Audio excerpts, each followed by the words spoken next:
be here with you. It's lovely to be in this relaxed atmosphere of worship. Terrific. I feel, as I was praying this last week, I feel this word for Frankston. You're going to have to determine how that works for you. So, in a sense, it's not so much a preach as a conversation with you. And you're a praying church, and maybe that's part of the hint for the future, I don't know. You'll work that out. But there's two scriptures that I want to leave with you, and then I'll, as prophetic words. For those that are a bit more practical, it could well be a bit of a frustrating talk this morning, because my download is more prophetic with a little backup of teaching.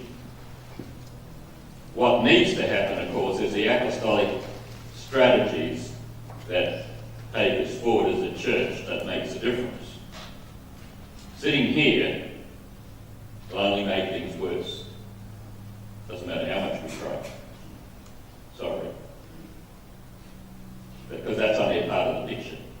And if you have a part of the picture without the rest of the picture, you have an incomplete picture. So this is a conversation. I'm not having to go at anybody. I feel the pain of that's always been in our nation, but that's surfacing very clearly in these last few months. So this is the first word for Frankston. I will heal the city and its people. It's a promise. I will heal the city, that's Frankston, and its people. That comes from Jeremiah, verse 6, Good News translation. Then Luke 4 and verse 19 from the Message, the last line, we normally understand that this is the favourable year of the Lord. The Message translation says, this is God's year to act. Now, whether it's actually 2018 precisely, or just this season, all I know is something is imminent for Frankston. Something is imminent. That doesn't guarantee that you're a part of it. That's your choice yet to make. Maybe you've already made it. Maybe you'll work that out. That's not for me to work out. I'm saying what God intends. Your part in what God intends will be your response to what God intends. Because there's been plenty of promises from God, but many generations haven't responded. But what God intends will happen, irrespective we're a part of it or not. Because the sovereign God is a sovereign God. Now, it's not having to go at anybody. It applies to me, to woman, equally, if God had, for whatever words God's got for us. So I want to look at three scriptures. The first one is in Luke 19.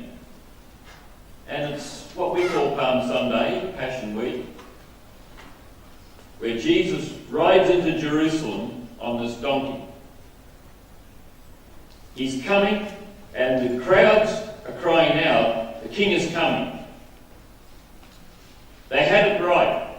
The king is coming. Let me say it. The king is coming in a fresh visitation to Frankston. Whether you're a part of it or not is secondary to the fact that he is coming. Now the challenge is that he's coming in a way that's different from the way he came in the past. In this last generation, he came by his Holy Spirit to refresh, unite, and do what we call the charismatic movement over this last generation, this last 40 years. But it's a new season now. And he's coming afresh, not in a charismatic Holy Spirit way, but as in a king to reign with justice in the cities of the earth. It's a new visitation with a new language, in a new way, in a new direction. Now, I'm prophetically downloading. You get the choice to decide whether I'm right or wrong. And that's okay. I don't mind that. I'm not here to convince you. All I can do is speak what I feel is of God. You determine whether you think it is of God. And I don't about that, not at all. If you ask my wife, it has been known that I've been wrong. Not often, but I have been wrong. That's why I don't have trouble with her. She keeps correcting everything I say. It's not true. The king's coming to the city. They're cheering his miracles. They're cheering what he has done. What he's done in Israel over his 3 years of ministry. They're excited. They're cheering. They're excited about those miracles. In a sense, he ignored all of that praise. He ignored it. And instead of that, he looks at the city from the back of his donkey and bursts into tears and wails. The Greek is very explicit. It's audible. I mean, the disciples are excited. Their dreams have come true. Finally, the crowds are recognizing the rabbi, the master, the Messiah. His miracles have at last been honored. They're excited about all the great things that he's done. And the people are flocking to him. They're cheering him on. The palm trees and the cloaks are all being put down there. Everybody's excited. Except Jesus. Not excited. He's weeping and wailing because he saw the city and its true condition. He saw the city. Let me say it again. He saw the city. Mostly, forgive this edge of judgment, we don't see the city. We see it, but we don't see it. And I've been as guilty as anybody. I've lived in a city since 1973, and it's taken me years to see it a little bit. What is Jesus weeping over my city? I'm sharing a lot of our successes, and Jesus is weeping because he feels the pain of the city. He feels the woundedness of the city. He feels the ugliness of the city. And you of all churches, because you've been so involved with the homeless and marginalised over the years, you probably are well ahead of me in this territory. You probably understand a lot of this already. Although it's not only the marginalised and socially deprived people that have pain. A lot of the pain will be of the richest people, the middle class people, the broken marriages, the men that don't know how to express their hearts when their women are away from them, or leaving, or divorced, or the suicides in the family of some rich young family with a kid's gone suicidal, and it's happening all the time, every day across our nation. There's pain everywhere.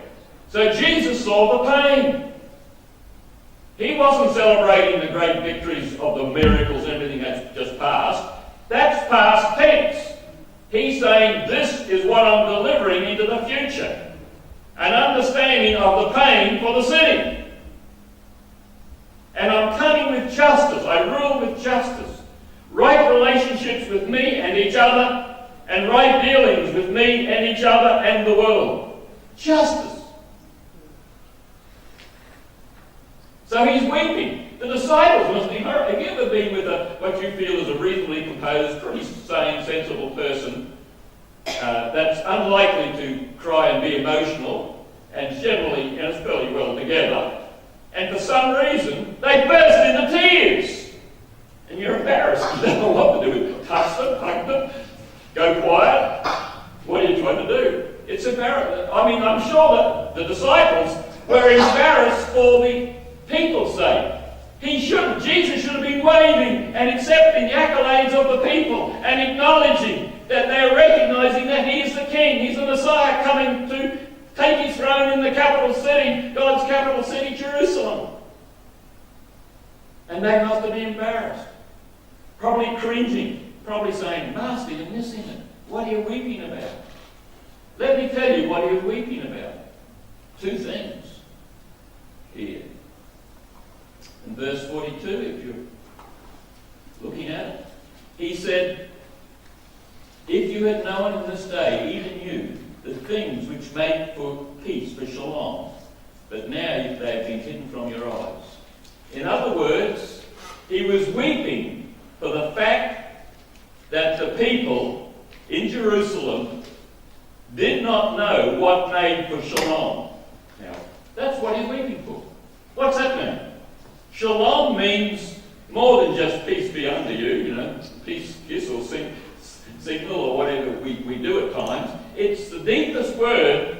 It's actually the goal of the gospel for every community, for every soul, for every family, for every city, for every church. Shalom is wholeness and harmonious relationships in a context of prosperity and blessing. It's community well-being. It's still the greeting of the Jews today, wishing shalom on people and communities. Pray for the shalom of Jerusalem. And even when you're in Babylon, seek the shalom of that city. Seek wholeness, seek togetherness, seek what it is to reconcile, to heal the wounds and bring people and community together. And he said, you did not know how to deliver that. Do we know how to deliver it in our day? Are we any better than the people in Jerusalem? This is serious, folks. Amen.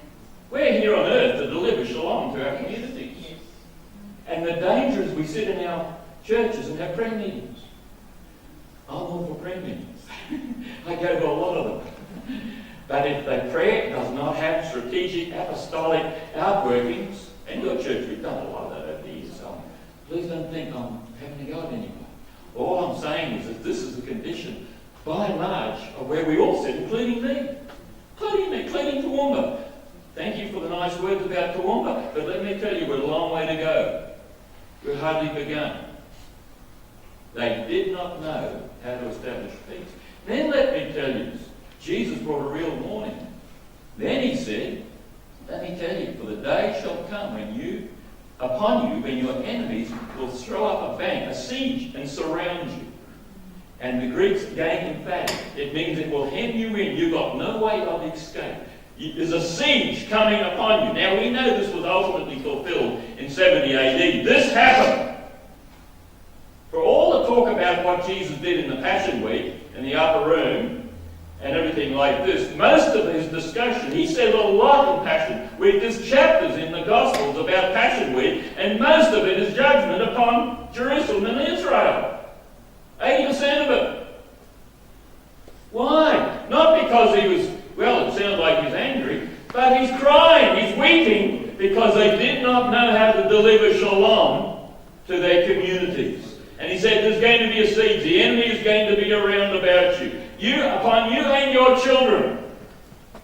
This is what's going to happen. Let me tell you, if we think that our cities aren't being surrounded, if we think there's not siege mentality coming into our communities, and our wounded communities, I don't know which toadstool we're living under. I mean, it's growing. There's not just an antipathy or a complacency toward Christianity. There's a growing anger against Christianity in our culture, in our media, among a lot of politicians. It's just there. There's an anger growing in all sorts of ways. A lot of it's misdirected. And I met a bishop in Anglican bishop the other day. He's head of Brotherhood of St. Lawrence and the Western Sydney and Geelong area. And he's working with a lot of these African young people. And he's got another whole spin on that story. He's the guy behind the little TV ad. You've seen the TV ad about the Sudanese school kids coming in. Anyway, it's out here in Victoria. He's behind that because he's finding Sudanese kids now are getting abused in the street because they're black. Because there's a few African kids run wild, and that needs to be dealt with. He agrees, it's got to be dealt with. But man, that's the anger, that's the irrationality that breaks out. We shout and yell at each other and we don't even understand what we're doing. There's a siege mentality coming, and there'll be no way out of it ultimately. But thank you, by God's grace, He's given us a season, a favourable year of the Lord to announce Jubilee, and we'll come a bit more to that in a moment. A siege mentality.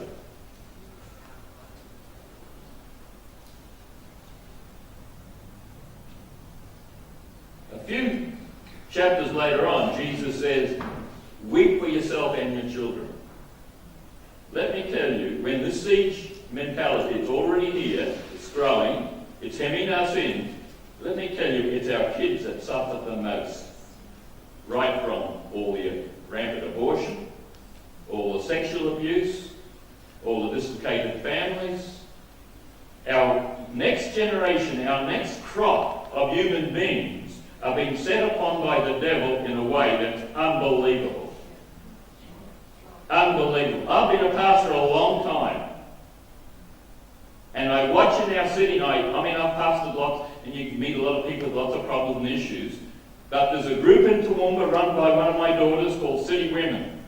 From about 40 churches, hundreds of women from 40 churches, working in all the schools and into the brothel, into the strip club, everywhere they can, all over the city. And we're discovering thousands of young girls wounded and broken because of the sexualization of culture. Doesn't mean everyone's been physically or sexually abused, although many have, but verbally.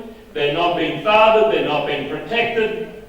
They're looking for love and security within family network, and they're not getting it. Often it's an uncle or a stepfather or a brother or a boyfriend that's abusing them in some shape and form. They're the bottom of the totem pole, and the woundedness is palpable. The pain is almost beyond bearing.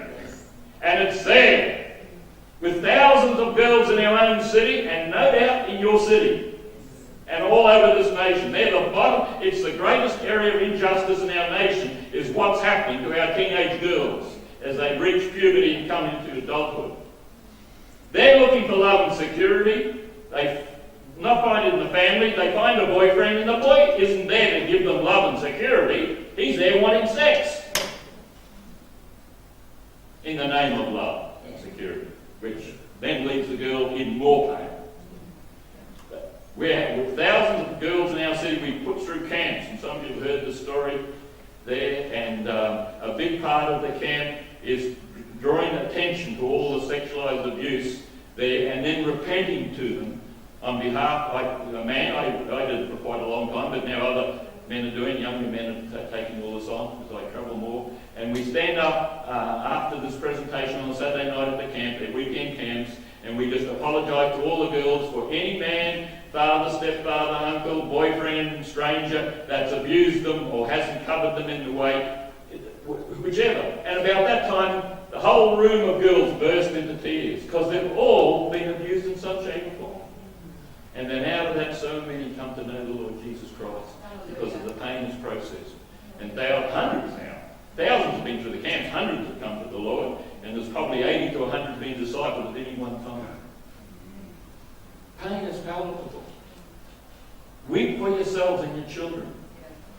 Because we don't know how to produce shalom in our communities, and what we've got is all this woundedness and brokenness. And yet in the midst of it, this word of grace, I will heal your city, Frankston, and its people.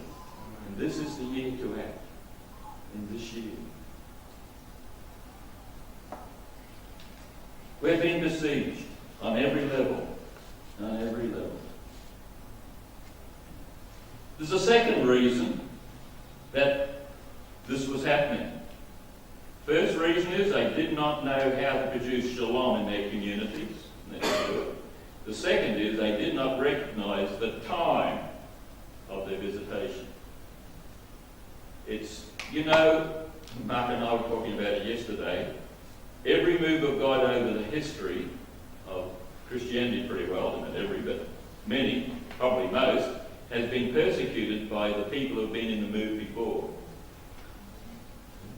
And guess who's been in the last move? Us!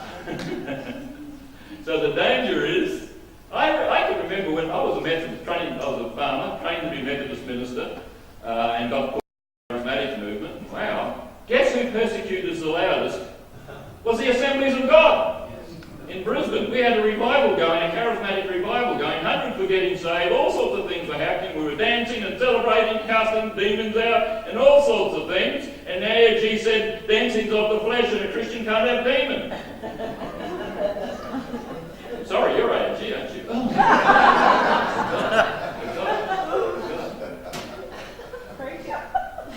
Well, they were the only Pentecostals around in those days, pretty much in Queensland anyway. I know there's been others down here.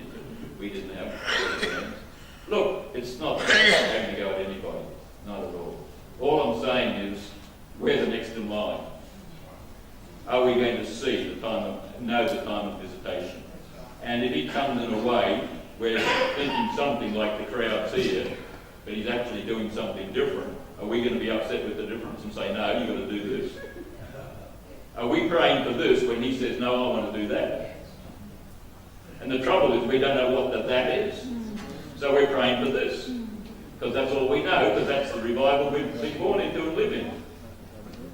It's scary. Really scary. But the good news is, he knows how fallible we are, that we're but dust, and he comes to us and he speaks, and he sends his prophets, and he sends those that can start to download, start to speak, and start to lead us. Let me tell you, what I'm saying today isn't just here in Shelton, this is happening globally.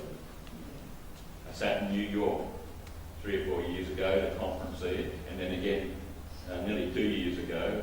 2 years ago, 3,000 people from 95 nations, about 400 cities, and you just feel the sense of God coming into place. God's doing something fresh. And guess who's driving it? Presbyterians and Baptists and Evangelicals, the Lausanne movement. I hardly saw Pentecostals. Wow, that's scary. I thought, Presbyterian guy driving a revival, that's not even a really revival, and yet thousands of people are getting saved in New York City. Churches are growing, not transfer, churches are growing in New York City, doubled in the last 5 years. Now, from a low base,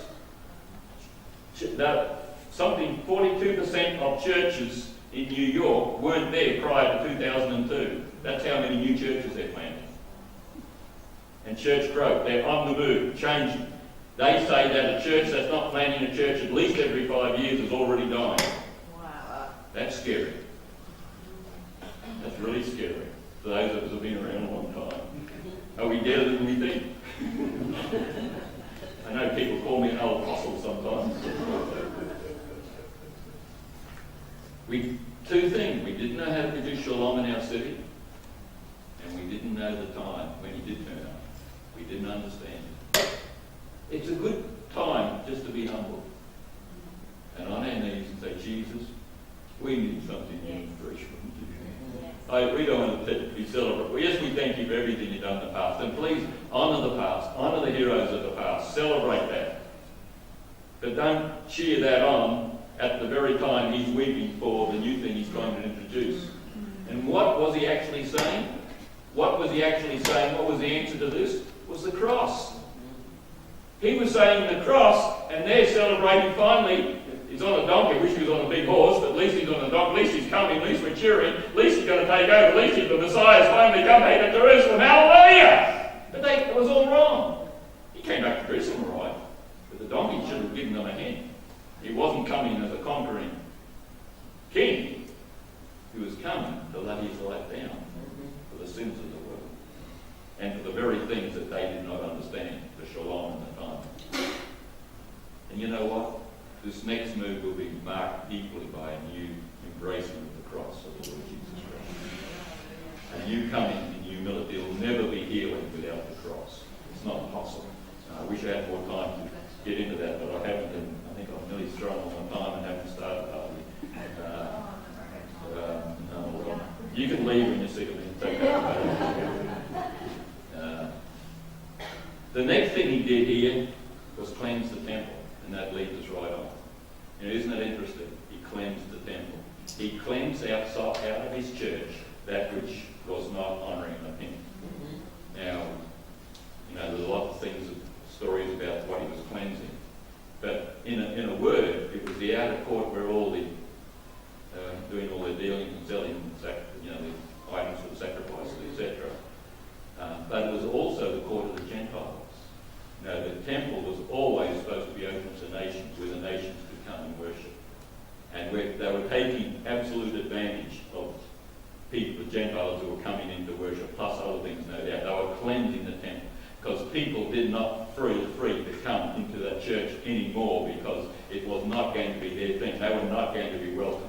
Why are people not coming to our churches? I think it's a good question to ask. It's a really good question to ask. Because our church isn't much bigger than yours, so please don't think I'm having to go to small churches. I mean, I don't think, I thank God. We've got a church in Toowoomba that is growing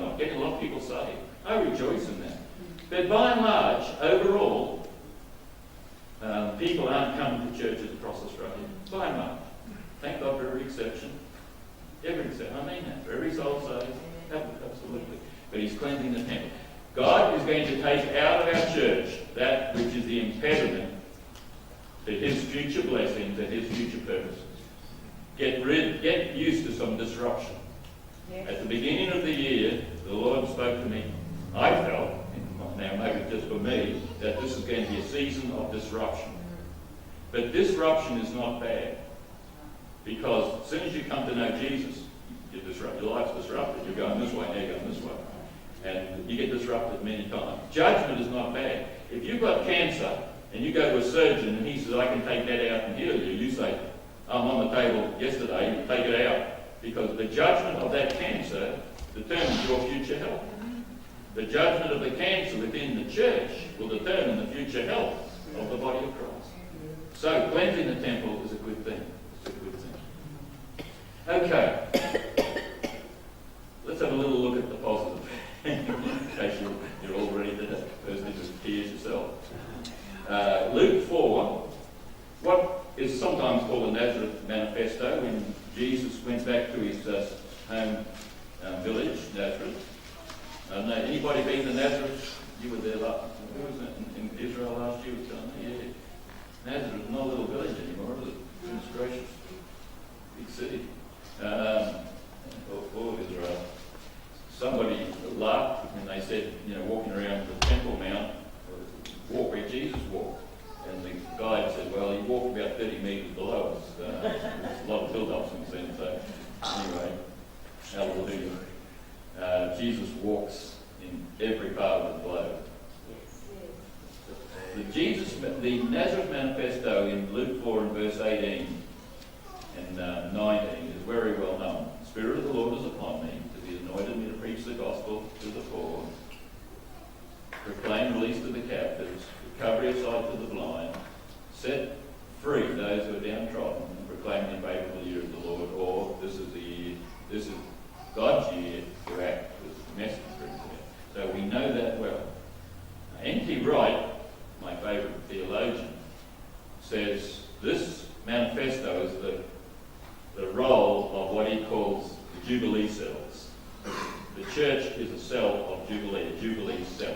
That is, we're anointed to announce good news, to release captives, to release debts, to bring justice. Also, a Jubilee cell knows how to bring shalom to a city, or their part of the city, or their contribution to that part of the city.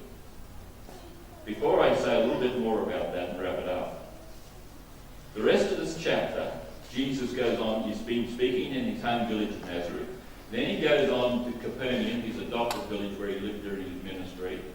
Then finally, at the end of the chapter, he goes and seeks the Lord for a period. Remember, this is the beginning of his ministry. He seeks God. And then he says in verse 43, chapter 4, and he said to them, that's to his disciples, I must preach the kingdom of God, which we assume is the same thing as the manifesto, the Nazareth Manifesto. I must preach the kingdom of God, that is my rule and reign of justice and love and mercy, to the other cities also. So he's already been to these two cities, these two home cities, but to the other cities, for I was sent for this purpose. Now this is, now I think most of you will know this. I'm saying, on a practical sense, the Lord's ministry was to cities.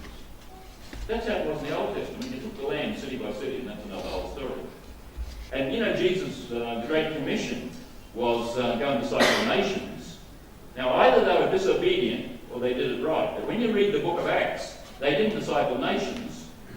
They went to cities.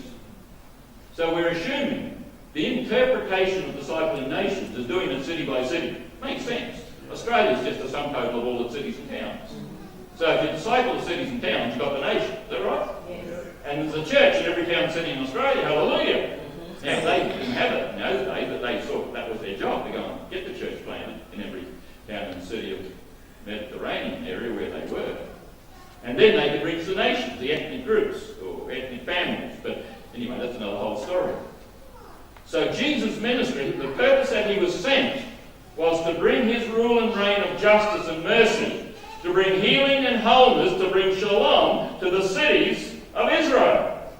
That was his role. He did 3 years of it and felt a total failure in the human sense, because at the final end of his ministry, he rides into Jerusalem and said, it didn't happen. I didn't bring shalom and healing. But that's not the end of the story, as we know. Isaiah 61 is where Luke 4 comes from. And this is an amazing passage, and this is why this is very important. The trouble in the Western church, we've individualized the gospel. We've said it's between me and Jesus.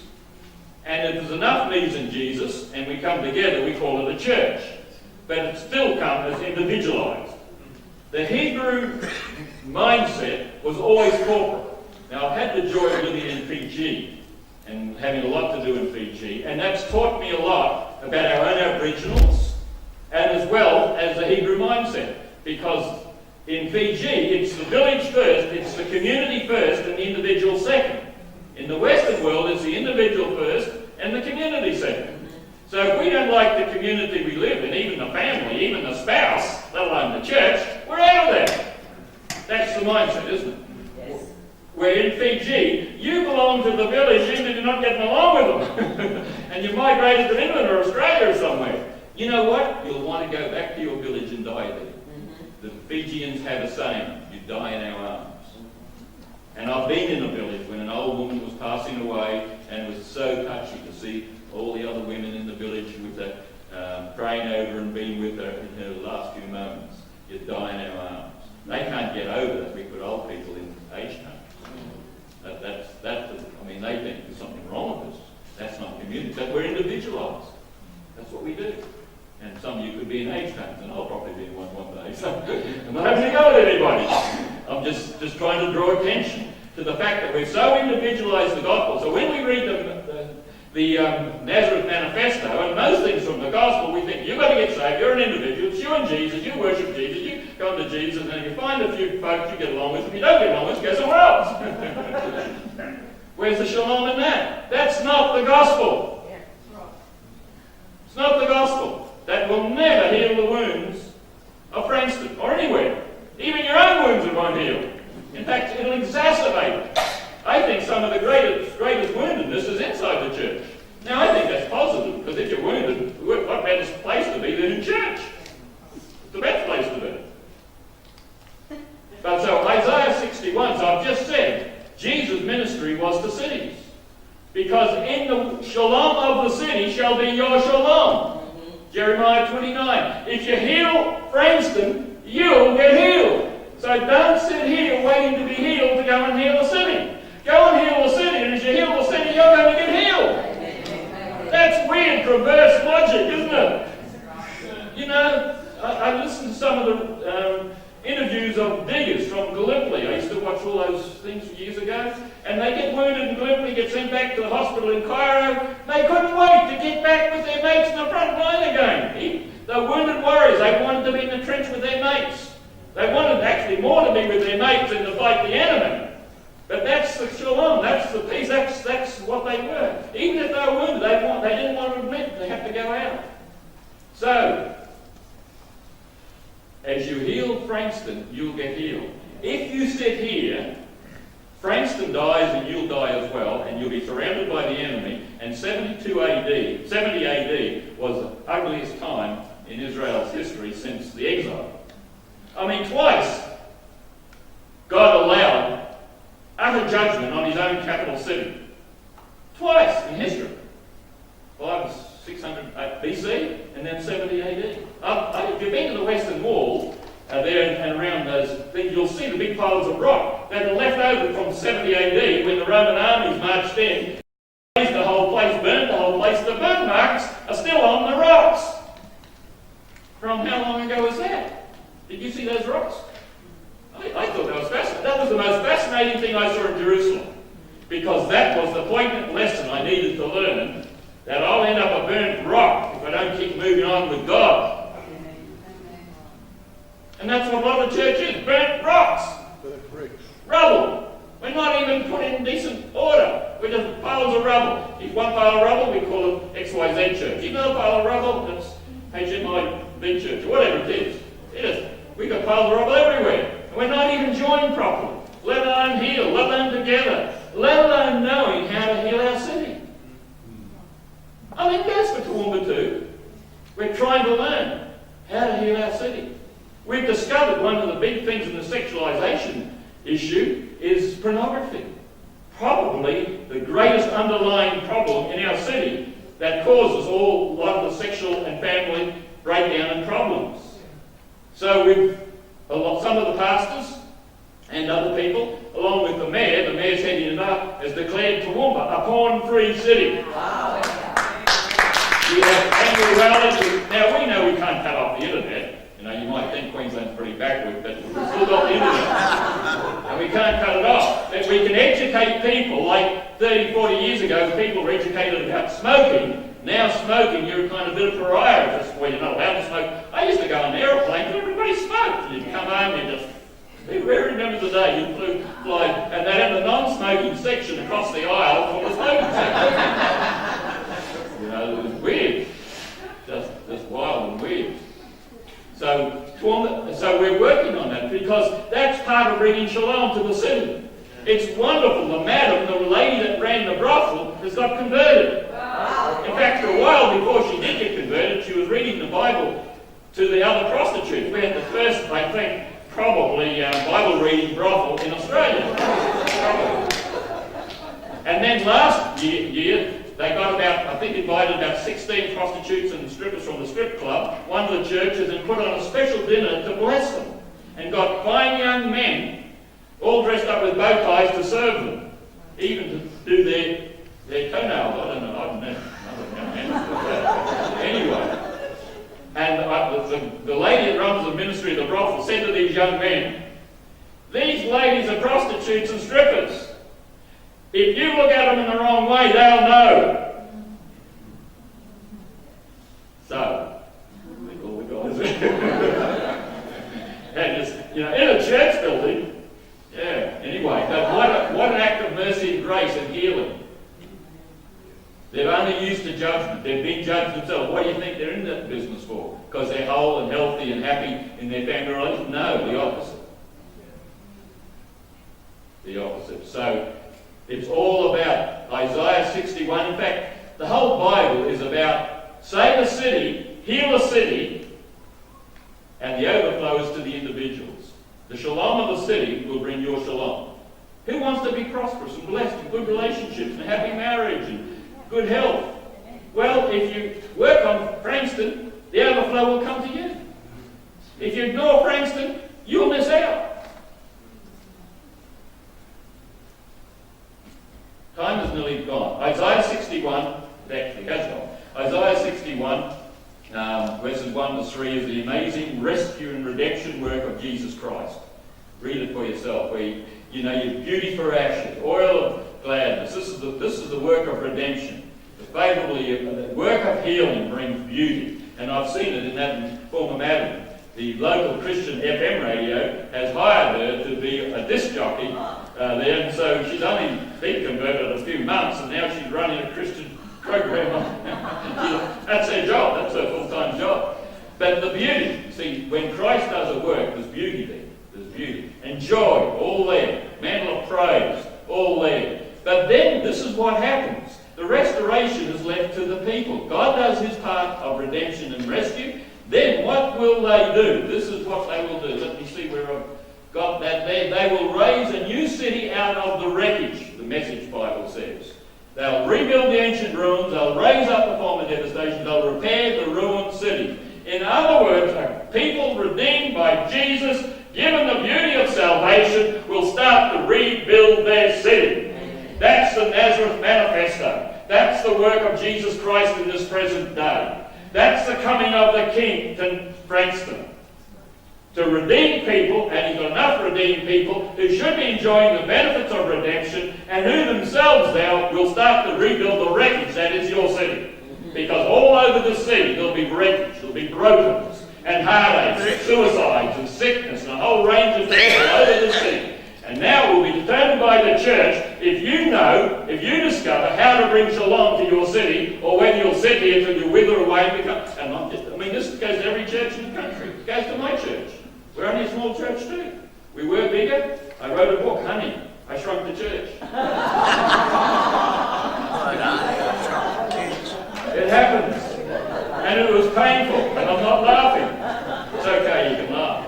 You get sort of healed. You don't get fully healed, just a little bit healed.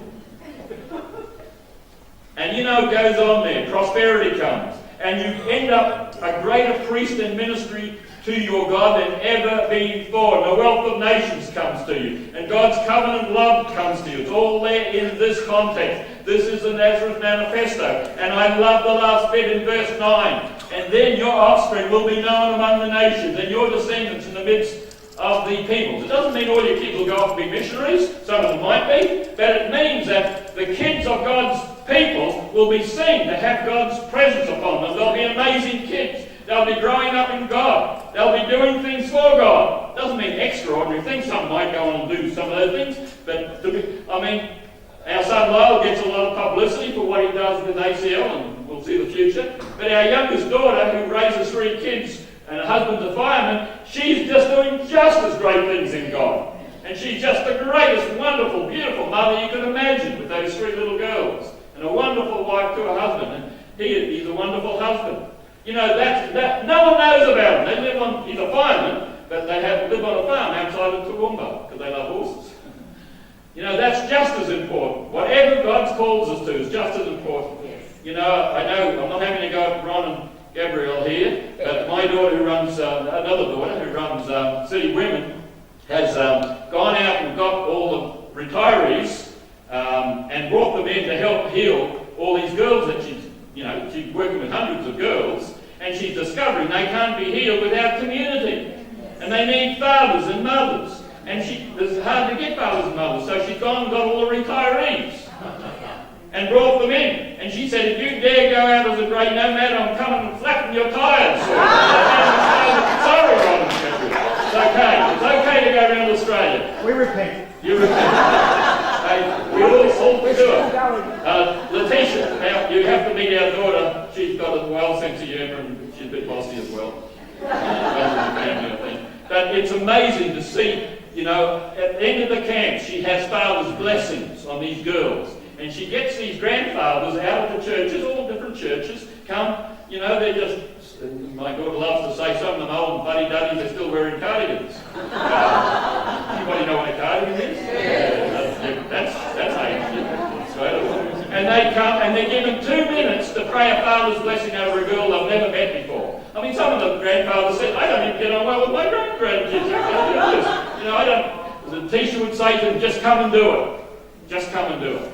And you know what? You watch those girls sit in the room there, and the granddad gets up and prays or speaks a blessing, father's blessing for 2 minutes over a girl he's never met before. And it's amazing. And year after year, the girls say that's the best part of the camp. It's the first time in their life they've ever received a positive blessing from a man.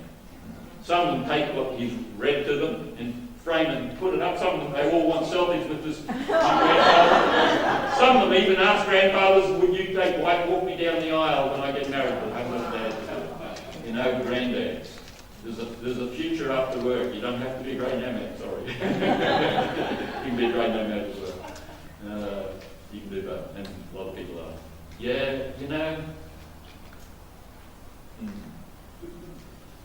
Healing does start here, where we are. But if we sit here worrying about healing ourselves, not only we won't get healed, a city is going to die in its woundedness. The enemy's siege will finally devastate it till it's a pile of rocks. So, the word to Frankston, I will heal the city and its peoples. It's God's promise. Whether he uses you or this generation or who, I don't know. That's you with God, that's not my job.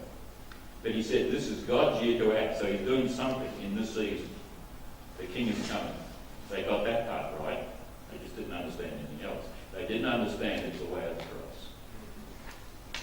Not the way of going to a throne and driving your own self. The way of the cross. The way of humility. The way of servanthood. The way of going So, Father, we thank you that you're the great healer, not only of us individually, or families, or even churches, but your particular mission and vision is the healing of cities. The Gospels declare that.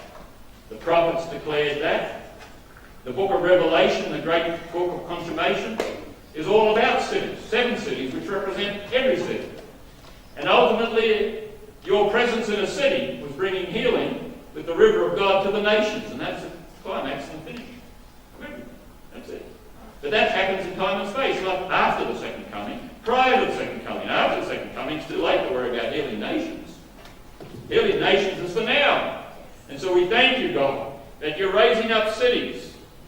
And once cities are saved and healed, nations are saved and healed. Let the river of God flow freshly, we pray.